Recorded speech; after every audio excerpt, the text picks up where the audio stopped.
mukama talimba olifuna omulimu tata vera kweyongera okusaba nyweze sala sibako afayo mukama oyo talimba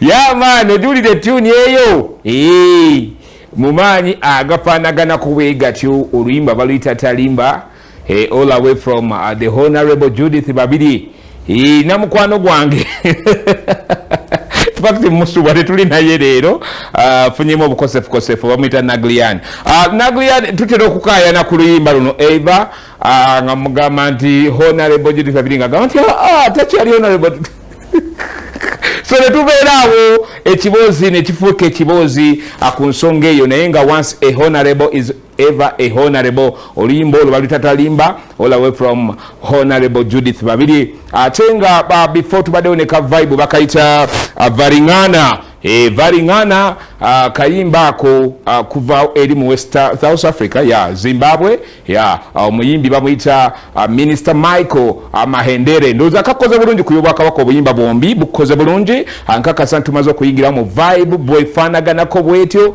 ku screen ya KTV yo awoli wotulabira those plus show tuba tumaze okubango twabula awo nyini woli wotulengerera as usual tuba babiri nze namune munnange Naglian but for today she's not right here with us, but I'm here to take you through all this for this show. Show by the Nze Paddy given Brian Kagaati, the gospel music apostle, made in Kingdom Media for Uganda, East Africa to West Africa, Africa and the world over. Atugenda batambula bwetu mu vibe bifanagana ko bweti naye nga asubira omugenyi ne bifanagana ko ebinyuma ebyenjawulo mu show eyolwaleero okitegede mugana wange. So right about now so obutawannanya nnyo ngenda kwaniriza bannaffe abafunye okujaguza okwenjawulo nga muganda wange Kadima owa BTFM leero babawoowe babakuwoowebwa era tubaddekaawo kwa Kamwesi Hotel Hakamwesi awo tuva okulya ekimera awo mu vibe ifanaganako bwetyo naye munnaffe muyogererwa okutuuka kukulerera obufumbo namwe abafunye okunyigirizibwa mu wano nawali abambi tubasaasirako nnyonyini ddala Mukama Katonda abeere nga abatunyigira oba nga abatuwumbira munnanga abakole bulungi oba oliawo abanyige ebyo ebibaluma musuuke mutambule bulungi mu mbeera efanaganako bwetyo kuyobwa Kabaka Windows plus ye show Nze Paddy given Brian Kagaati the gospel music apostle akambatere vibe eno mbere nga tukomawo nebisingako wano.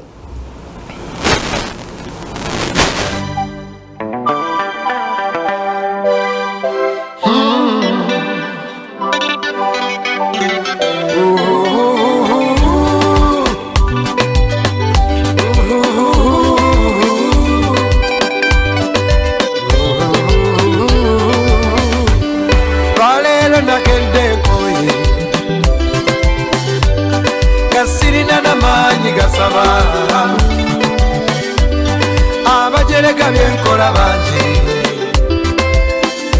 natebe baganda bange benna mirembe batusunga n'abakatuliki batusunga kyekigudde mu balokole lwaki mulwana lwaki tuyombayomba gyetuvudde wala okwano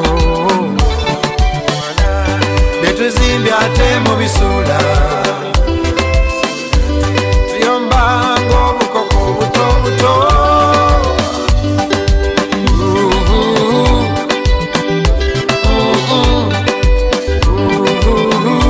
batusunga kuba bujingo kiganda serwadda senyonga kitawe yomu sempambi talakayanja bugembe kitaffe yomu kwata omukono gwange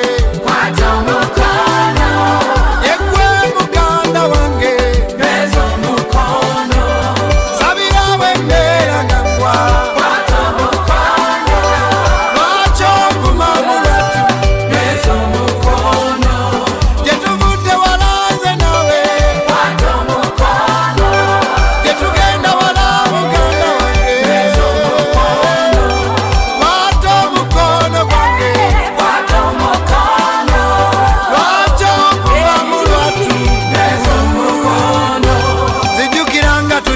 mukyalo nga njajja tutuma emiyembe ne tugenda ne tubuna ekyalo ne tunoga emiyembe kyokka kugituusa ewaka nga njajja gyonna gituggyako n'agiteeka mu kisero ekyawamu n'otunula mu kiri ekisero n'onoonya omuyembe gwe wanoze gubulidde mu kiri emirala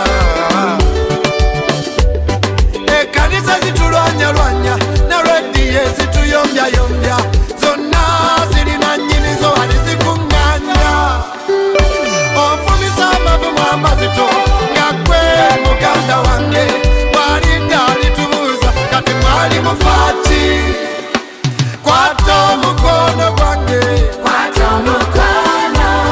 yeggwe muganda wange sabirawo embeera nga ngwa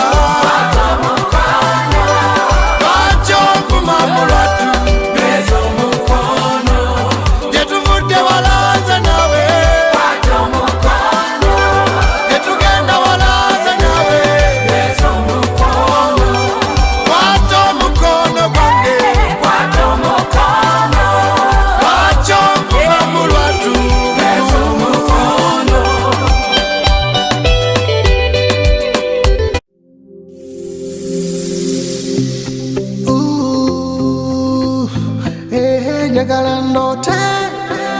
njagala ndoote ekirooto kandoote njagala ndoote ekirooto naloota nguza akamotoka nga langi ya bbulu nendoota nga nnina omukyala naye nga wakabi okuteekako ebisente nga mbala mu ddola kyali kirooto nga kyanyuma nga sagala nakuzuukuka biba birooto tuloota buloosi katonda nakola bituukirira bituukirira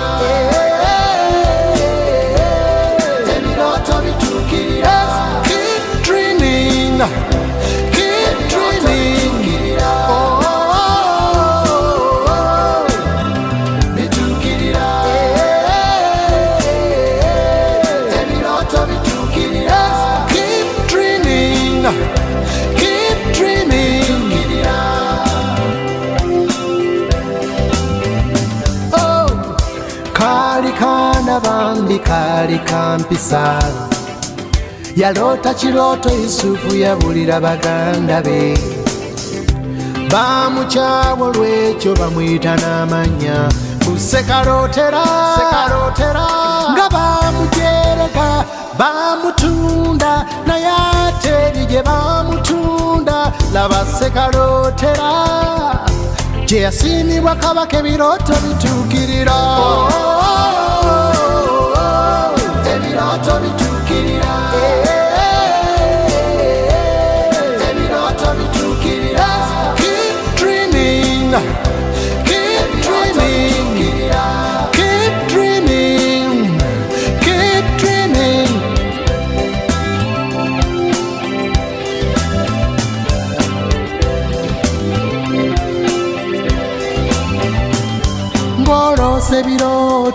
olose birooto naye tebikola ng'onoonya ssente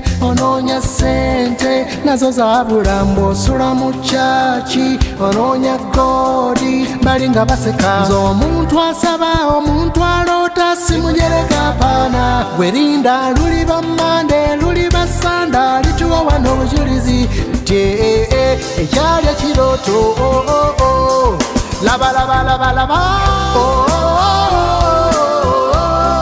ebirooto bituukirira ebirooto bituukirira keep dreaming keep dreaming keep dreaming keep dreaming sinsongoloota kuba kigwe ebirooto bituukirira sinsongoloota kuba maneja ebirooto bituukirira ebirooto bituukirira sinsongoloota kuba bosi ebirooto bituukirira wano obujulizi nti ekyali ekirooto laba laba laba laba ebirooto bituukirira ebirooto just keep dreaming olinamu ninamu bwe batera okuŋŋamba abantegeera mu anga endala naye abatatumanyi munne ate tebatumanya so oli otya legend bane nga ndi musanyufu okukulabako bitambula bitya obuuyo obwo oli bulungi munda ne kungulu olyokke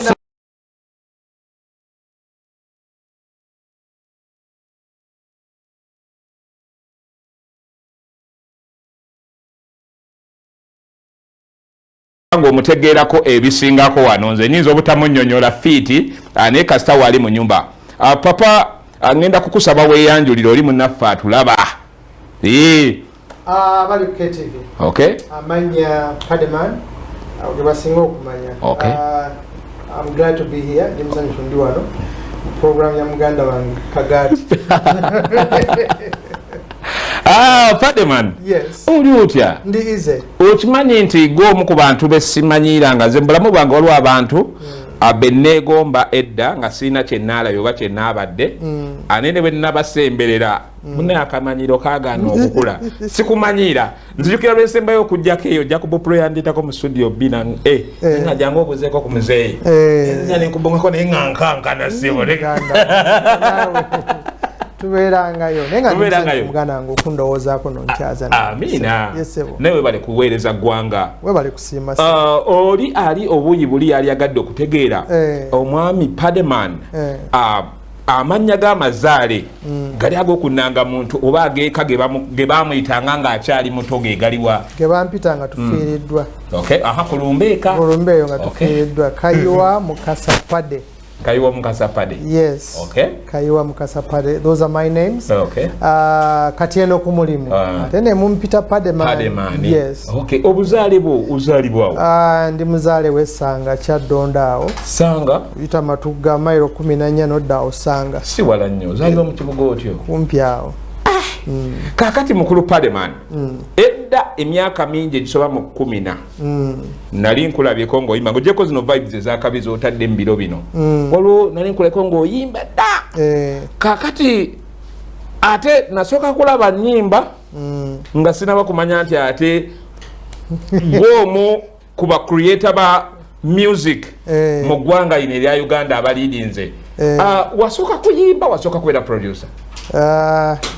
Enkoko yasooka ejjire eryasooka enkoko awo fenna byatutabula kati awo tuyambeko gwe ng'enkoko kakati nze gwolaba nali nyimba zange za gospel omwami gwe bayita Kirwana omumanyi Mcafrica yes nga nkuba n'ennanga mu church n'angamba tugende onkubireko ennanga eyo mu studio wange yes sooka olumbiire ku gundi kati ngenda omukubirako ennanga mu studio netukola oluyimba lwe bayita OMUKISA OGUTALINA BUYINIKE netukola n'endala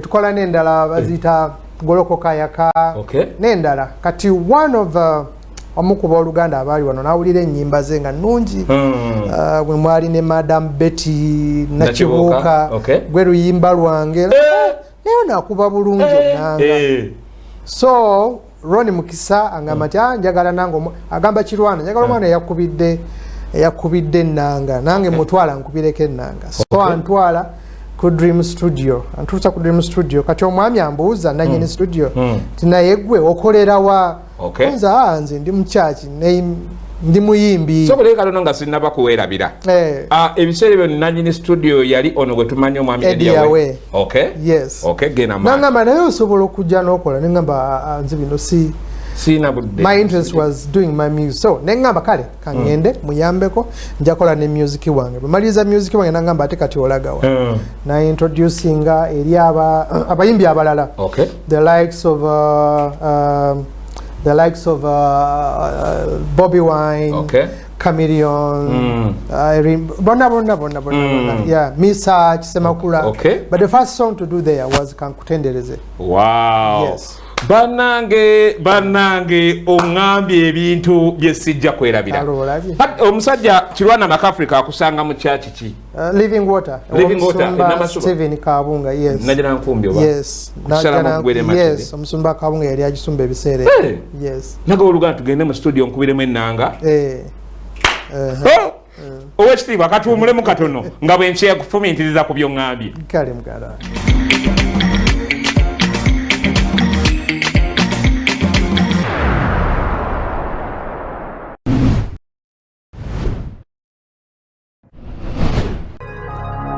A good sleep equals good health. Nice silly math teacher.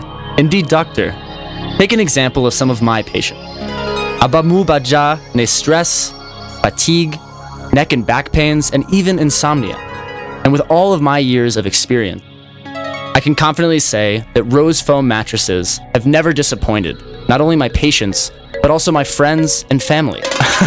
Sikwe Jubisa. But us who join the Rose Foam family are the most productive humans on the planet. Rose Foam, a world of beautiful dreams.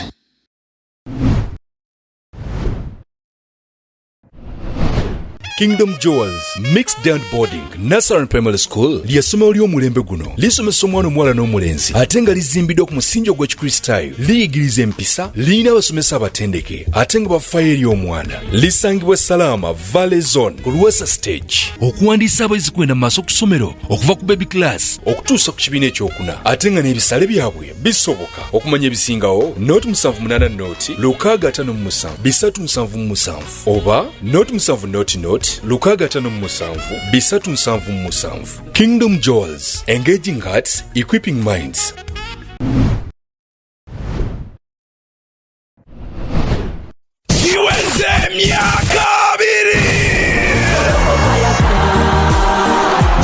Kirwana Mcafrica omuyimbi akuyimbira ennyimba eza Bible Mukama yamunya COVID n'amusimatusa n'akabenje asaze wa mwebazi Thanksgiving concert za buli 10 onyine olwokuna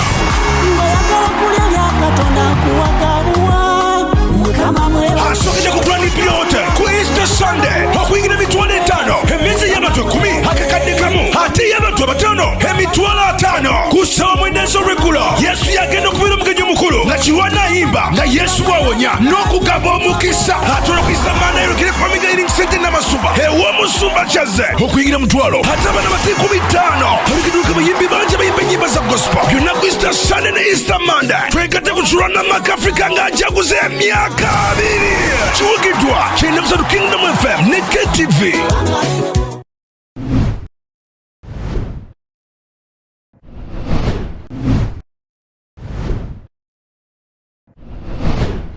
nga mu myaka bwe mubeeramu omwaka wamma gwe ne 2020 gwali mwaka anti Bishop Dr. David n'omusumba Sindi Kiganda Salongo ne Nalongo bw'oteeka famire ya Christian Focus Center yonna lwe twayaniriza ekyamagero ky'esadde eya Baby Miracle Nakato Kiganda n'olw'ensonga yo ku lunaku lwa Sunday ng'ennaku z'omwezi 27 omwezi ogwokusatu togeza n'osubwa service ey'ekyamagero the dedication service ey'okuwaayo Baby Miracle mu nju ya Mukama togezaako okusubwa dedication service eya Baby Miracle ennaku z'omwezi nga 27 kuwaayo baby ow'ebyafaayo baby ow'ekyamagero mu nnyumba wano Baby Miracle Nakato Kiganda kiteeke mu dayaleyo ate okyetegekere nga kulamuga kw'ennamugongo. It's gonna be a special day. Lugenda kuba lunaku lwa njawulo. It's gonna be a special services. Service egenda kuba ya njawulo. Attend in person. We're gonna have a Thanksgiving in this place because all of us we have to eat, we have to drink, we have to dance. Kiri mu mateeka tugenda kuyimba tuzine tuliye tusale keeki. Goberewo naawe nga tuwaayo ezzadde ly'ebyamagero Miracle Nakato Kiganda ng'ennaku z'omwezi 27 omwezi ogwokusatu bwono wennyini ku Christian Focus Center Emmengo mu Kisenyi. Baby Miracle waffe Salongo ono mwana wa kanisa Mukama omulumizibwe.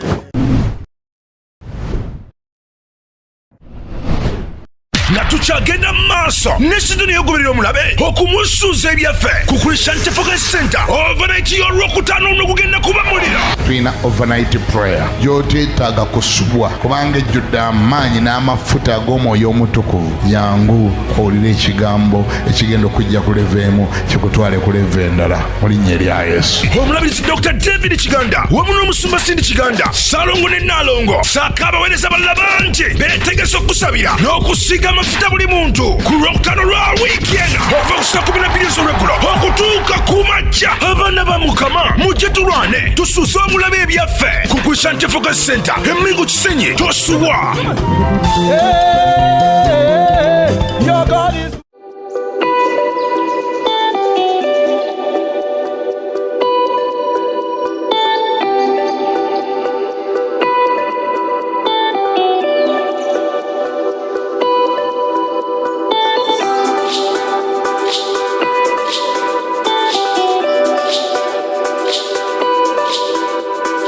Get inspired, educated, and entertained. KTV, building a kingdom-focused generation.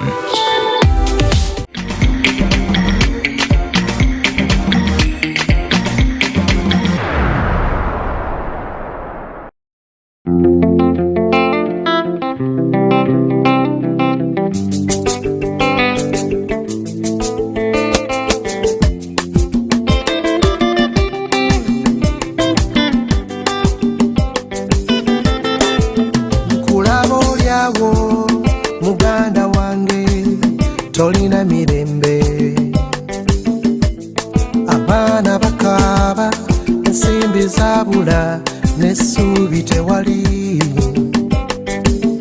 Otunula ebuvanjuba n'ebugwanjuba yonna teri buyambi. Wagendako mbaganda bo ne mu mikwano gyo yonna teri akufaako. Naye nkugamba ekimala kimala, ekimala kimala, ekimala kimala, lwaleero golokoka. Ekimala kimala, ekimala kimala, enough is enough, lwaleero wangula.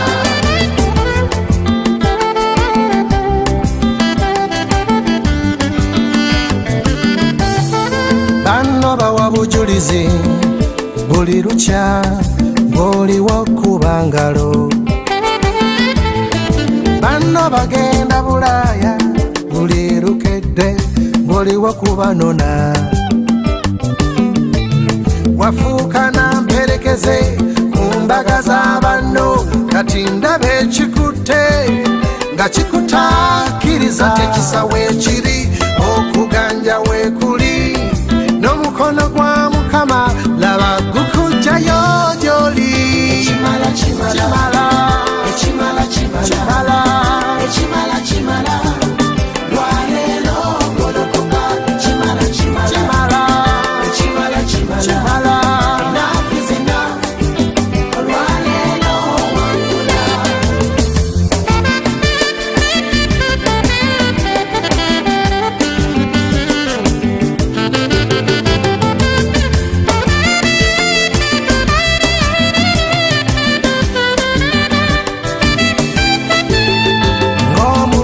Ku kidiba kya Serowamu emyaka gyawera, nga banne bayitawo baabo mu mugga era baawona. Musajja wattu nga talina faayo era nga gwe lwali lumu omulokozi gwe yalabika namugamba tekimala kimala, lwaleero situla ekitanda kyo otambule genda. Ddala kimala, ekimala kimala, ekimala kimala, lwaleero ekimala kimala, enough is enough, lwaleero ekimala kimala, simululwa ekimala kimala, wangula ekimala kimala, wangula. put the computer, Mr. Producer. Chimala chimala, chimala chimala, chimala chimala, lwalero wangula. Wow. Oluyimba baluyite chimala chimala. Kuyobwa kabaka ku chali KTV, those plus the big show wetutambula tuchali n'omusajja ono. I call him a man of God. He's a man of God. To me, according to me, he is the true definition of inspiration if it comes to audio production. Yes, you can't leave out his name bwekituuka ebyokwogera ku kugundi ku audio production. Webale nnyo kulebolinga audio 1. Audio 1 egireyo ddala Paddyman yani. Yes, tukomye wali nga mukulu Eddie wakwanjula eri abayimbi bonna bemumanyi. Okay. Byali birooki ebyo gwalimu akacogwo? Nyinza obutaba specific, but let's talk about 2005, 6 and beyond. Okay. Yes. Gwe yakola oluyimba kankutendeze ssebo lwa message. That was my first song in Dream Studios. Your first song in Dream Studios? Yes. Wow. My first production. Hey. Yes. Inekikuba bukubi nesukira mu Pearl of Africa Music Award. Yeah, by the way, yatwala award ya omwaka ogwo. Naye nga nze I wasn't nalisitunuulira kola hit. Nakolanga bye nali nkola mu church bye nakola. Katonda wange. Yes. Gwengo wajja nefuta. Yeah man. Tukyali n'omukulu Paddyman. Abantu abangi sebo tebamanyi nti gwe CEO wa Audio 1. Bategezeko ne Audio 1 gyesangibwa. Audio 1 eri machindye kumpi towards ngono tutuka ku koti we wali Audio 1. Well, I work as a in-house producer. Tunone ba producer abalala bangi nnyo. So I happen to be the CEO by the grace of God. Yes. Wow. Kati mukulu Paddy tukulabyawo bakwanjudde eriba abayimbi otandise obakolera kati olwaleero luno awe tutuukidde wano bayimbi kiboyinza okupointingako kuba okunoonyereza according to me okunoonyereza kulaga nti 70% of the celebrities abayimba mu Uganda wano obataddeko omukono gwo. Kati nkusaba bwe tuyimiridde olwaleero ompointingireyo ngambe nti ono oli tulabe. Wow. Sisobola ku mentioning abayimbi bonna. You can't even try. Well, emyaka mingi we are heading towards 20 years ndowooza. Naye nga mu kutunuulira abayimbi bangi. I've worked with many artists. Okay. Naye nga sinze nti mbataddeko omukono gwange oba what naye bampadde omukisa okukola nabo. Bakwadde omukisa okukola nabo. Tugambe nabo bantaddeko emikono gyabwe. Okay. Okubeera bakutaddeko emikono gyabwe. Okubeera kyebali. Okubeera kyendi nange. Okubeera kyoli. Yes. Wow. Kale omusajja ali humble. It's two way. Ekibuzo kyekubuuza kifaananye ng'omuntu omu kyeyambuuzaako ewantu. Nange nekyebala mu ngeri efaanaganako bwetu. Naye ate tekikugana tusongerayo n'ogamba nti bwe ntunula gundi bwe ntunula. First of all, I am proud of my brother. Okay. My brother Kirwana, my first production ever. Your first production? Yes. Wajukubira mu Dream oba mali out of Dream Studios? We did Kasiwukira. Kasiwukira? Yes. That was the first song. Betty Nachibuka. Omanyi bwe ntandika okumentioning. Bonna ba mu Kasiwukira? No. Betty Nachibuka, that was Kasiwukira. Then we go to Dream Studio. Atayo baali bangi nnyo. We had Joseph Segawa, Julie Mtesasira, Jackie Senyonjo, Juliana, Irene Nambiru, many more. Joseph Segawa mentioning Ronnie Mukisa. Oh, yogera ku Ronnie Mukisa. Niyo muwulizaako ennaku zino oyo. Yeah, Ronnie Mukisa is doing well. Ali mu America ndowooza. So abayimbi bangi Judith Babirye, Pastor Bugembe. Bwe ntandika okumentioninga abayimbi betukoze ffenna tuyinza kati nno twaliko side ewamu mu studio emu nga omu ajerega abayimbi ba gospel nga muyimbi kale wa secular yava eno nadde eri sijja mwogera bamumanyi naawe omumanyi nga gamba kati nama mukyali mu church ne muli bagumu nemugaa nti kisa tesobola kubeerayo n'amaanyi gaffe atuli olwakisa n'ekigendererwa mukama alina ensonga lwaki akyatukuumiddeyo oba oliawo alina byayagala otukozesa ebyensonga akululwe nga ye so naye nga agamba gundi yava yatulaga bavaayo ne bwe bali kati naye ate abakyaliyo nga nze twakitaboogera muli bangi ddala nange ne kwe kumenya Paddyman ne nkwewaanisa awo ssebo ate saamutuulako ne mugamba nti ate owa chachi yakola mwenna naye okutwaliza awamu gospel music or Christianity si kimotoka nti tukiyingiramu ne tukivaamu first of all olina okumanya bwotomanya lwaki walokoka obivaamu n'obiddukamu because challenges are very inevitable ate zirabikako nnyene waffe naye you stick to to the calling. Yes. Wow. Kakati mu lugendo luno lwa production ne music okutwaliza wamu mwami Paddyman challenges ki zoyinza outlininga n'ogamba nti nze okusinziira bwe nti nsanze challenge gundi ne gundi ne gundi production ng'omu ni omulala gwonna era mubeeramu challenges soka ziri faith related enzikiriza bwokkiriza bulala bwokolera abamu bakkiriza bulala ekirala okusingira ddala ekyasinze ekirijja n'okutawaanya production ye mu lugendo lw'embaddemu it's been copyright nti omuyimbi tali protected wakawe gwakola abeera consumed for free so nekiba nti abayimbi abo abajja bonna benjogeddeko bampa ssente naye bw'otunuulira gy'atwala waaka ate nga tajjaayo okusingira ddala abeena ab'omukyaki nti bo they don't get back bafunamu n'ekitono nnyo lwafunyemu abagenze kuyimba ku mikolo so ekyo challenge ekyali nnene mu Christian music one. Yes. Kakati angojeko challenges biki by'oyinza okulaga n'ogamba nti bino bye birungi byenfunye mu kubeera producer for all these years oba bino bye birungi byenfunye bukyanga ntandika okuyimba gospel music? Mbeera siri mwenkanya bwe ngamba nti nina emmotoka nina ennyumba nkola ki nina bizinensi si kyekikulu ennyo kyesinga okwebaza gy'emikwano emikwano Katonda gyampadde kati naawe toli kyali wange omulabirizi wano omukwano gwange okusingira ddala emikwano kyekisinga obukulu connections mu bantu ab'enjawulo nti kizibu ogenda ku dduuka kizibu okusula enjala Katonda ampadde he has given me ampadde erinnya nsobola ogenda ne osobola ogenda ku hardware newe okuwola obusawo bwa sementi 10 nga otaddeyo linnya lyo ekyo kisingira ddala obukulu.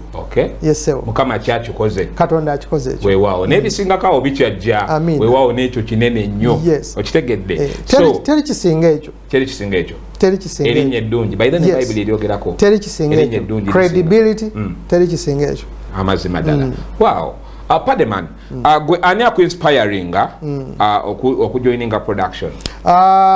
First of all, nali simanyi this thing called production. Nze nali neegomba abakola ebintu bya fire lutaaya.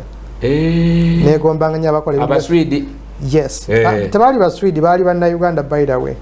Be baavanga kuno n'abatwala e Bulaaya? Yes, nagenda okukimanya. Mwalimu Twane Sengo oba ne OKUMUKISA oba ne amanya amalala nyinza okuba ng'erabidde naye nga yabajjanga kuno n'abatwala e Sweden. Yes.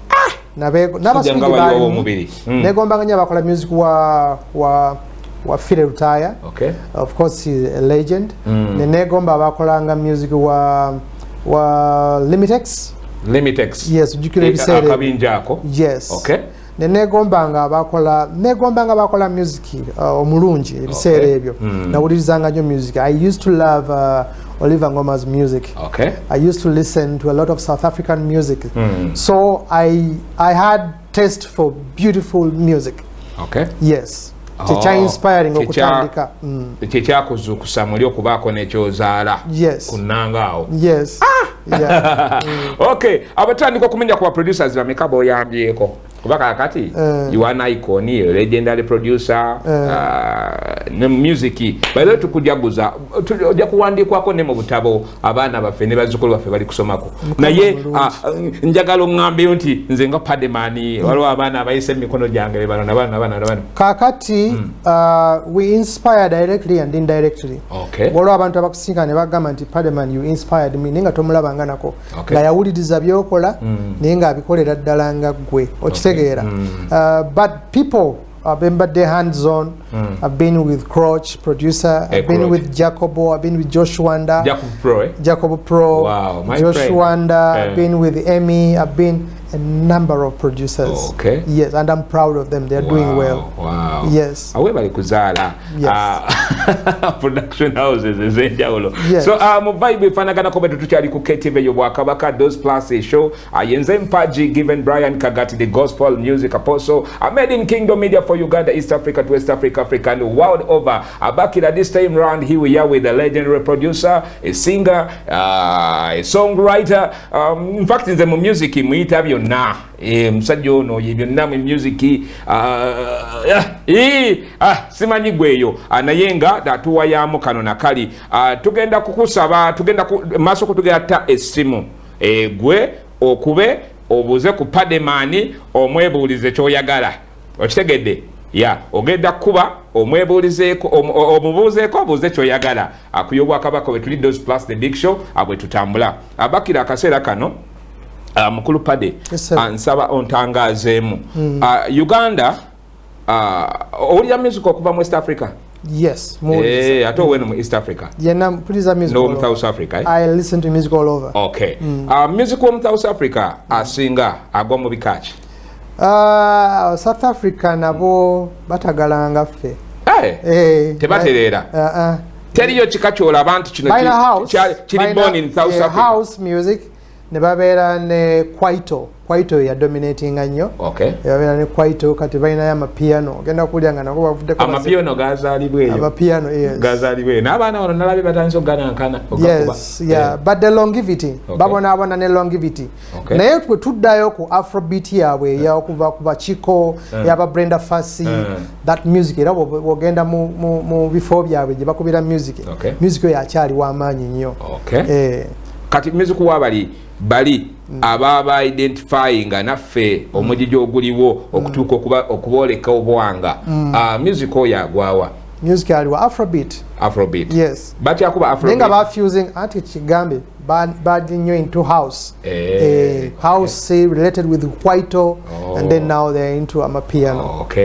Amapiano ge galiko yes ate mu West Africa eyo West Africa babbe engoma y'abakongo ehalingala ne bagimodernizing ne bagifuse bagiteeka mu Yoruba be kyabwe kiri traditional music wa Yoruba bachi traditionalizing ne bachitunda olwokuba economy yaabwe singa yaffe ekirala bangi so ekirala but they are patriotic baagala nnyo ekintu kyabwe so bangi bewagira ate economy yaabwe nga gabayinamu kubisaamu wantu tetulina muyimbi alina ennyonyi eri balina abayimbi abawerako abalina ennyonyi private jets okitegeera wetusalamu East Africa newaffe East Africa wise we are more into Afrobeat still.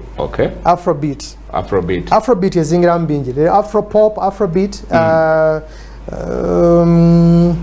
naye nga Kiringala kino kyali kitulidde nnyo Kiringala bakikoppako ne rumba Kiringala kyali kyawano kyabakongo kati wano Uganda music kika kigwe tukola tukyatagala tulinawummula kubanga twagana okukkiriza kadongo kamu as traditional music waffe ekisooka tulina mawanga manja matabike kati bwogenda mu waggulu bakuba music mulala mu west bakuba music wala in the central here tulina Baksimba muwogola na binnankasa den ne kadongo kamu yes ebyo biri mu line eyemu traditional music at then tugenze twewola twagenda Jamaica ne twewola y'ekigoma ne tugende South Africa ne twewolayo melodies ne tugende Congo ne twewolayo snare netukomawo netuzinga pa netukola ekidandali kyaffe wano. There is Ugandan music, we have it. We have it. But naye tetwagala kukkiriza. Kale if it's you nga toli muna Uganda oluyimba oluvudde Uganda nilikusanga kale tugambe nilikusanga ku neutral ground wakale Dubai UAE osodwawula nti oluyimba Uganda ndwawula seriously nga toli muna Uganda kitali toli muna Uganda anti kati ndi muna Uganda naye ndwawula I can easily tell ndwawula ne muna Uganda bagezako kuba ekigoma kya South Africa era otegeera nti kino ki ne waba tayimbye omanya nti kino kyaffe kye Uganda. Wano mu Uganda ki oli kyayimba n'ogamba nti ekyo kyakubye oba kyayimbye kyaffe? Kyandibadde kati nze ngowa central wano here yandibadde nankasa muwogola oba kadongo kamu kyaffe n'ogamba ekyo kyaffe. That's ours. N'ebisigalidde twewoze byewole kati gwebeera ku mukolo gubeere nga gutambula bulungi balyoke bayite maama Nandujja oba bayite Betty Muwanguzi atuyimbire engoma enganda genda wala buli omu ng'asituka wano mu central. Yes, that's where we belong. Yes. Nsanyuse omanyi bwensingana asajja abanene Kagaati ntira okunyumyamu nammwe muntu obuli technical obo musically tutangaze eggwanga na kikiibwa we tuli so nsanyuse nnyo mukulu Paddyman Namukisa omu babiri ogenda kuyita ku namba zaffe eza bulijjo okuba obuze ku Paddyman obuze kyoyagala tubenga tuva ate wano Katolimbe nga myaka emeka mu production? Mu production nja ku celebrating emyaka 2 gye bujjako mu maaso. Myaka 2 ogikunukkiriza kati? Nja ku celebrating. Webale nnyo ka production ke mwakola n'omu ku bakungu wano bwe twali mu lockdown.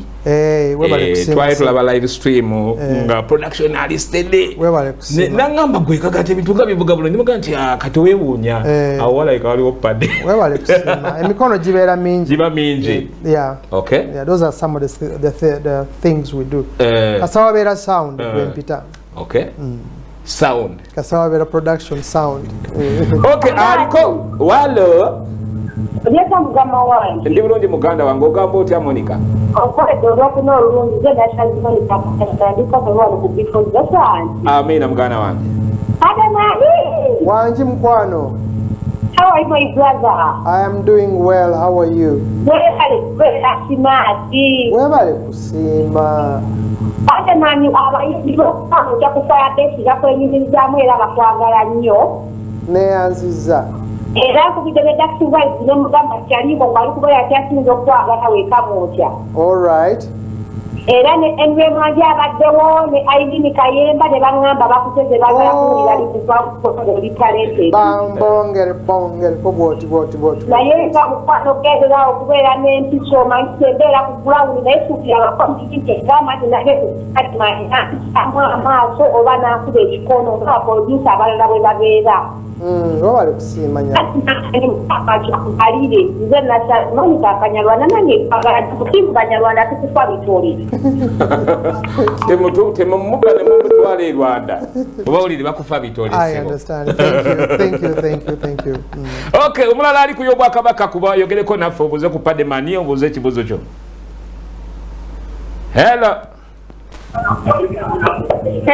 Hello. Kagaati webale buweereza. Amina mukwano gwange naawe okulaba KTV y'Obwakabaka. Mirembe Stella Inasana. Ogamba ki Mirembe Stella?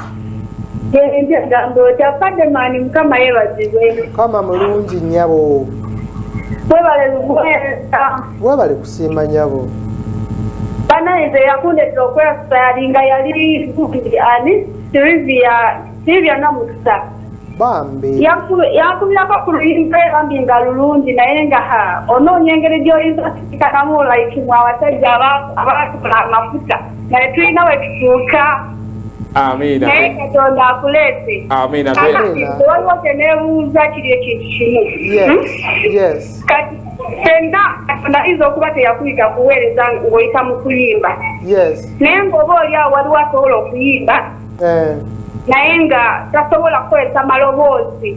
Eziki nti alina okukozesa amaloboozi ayinza okuba nga amanyi soprano naye ng'ate zino endala we bayimbamu nga tazisobola oba gundi tenabiki naye ng'ate oluyimba lulwe simanyi oba abasobola olukola ki olukwasaganya nga ye oba bateeka mu maloboozi malala njagala omanyi. Otuuse soko vaako Paddy ayogereko naawe. Kakati agambye ntoso bakuyita ku backing. Nga tamanyi kwe backinga. Nga so ayina eddoboozi eri major ninga okwongera mugana amalala. Era si kya advising nze nga producer mwimbi okwe backinga. I would advise okufuna ne baku backinga. Kati oba osobola okuyimba soprano yo. Abaku backinga babeerawo. So okufunira abaku backinga. Olimba ne ruggwa erubeera bulungi. Wow. Okitegedde.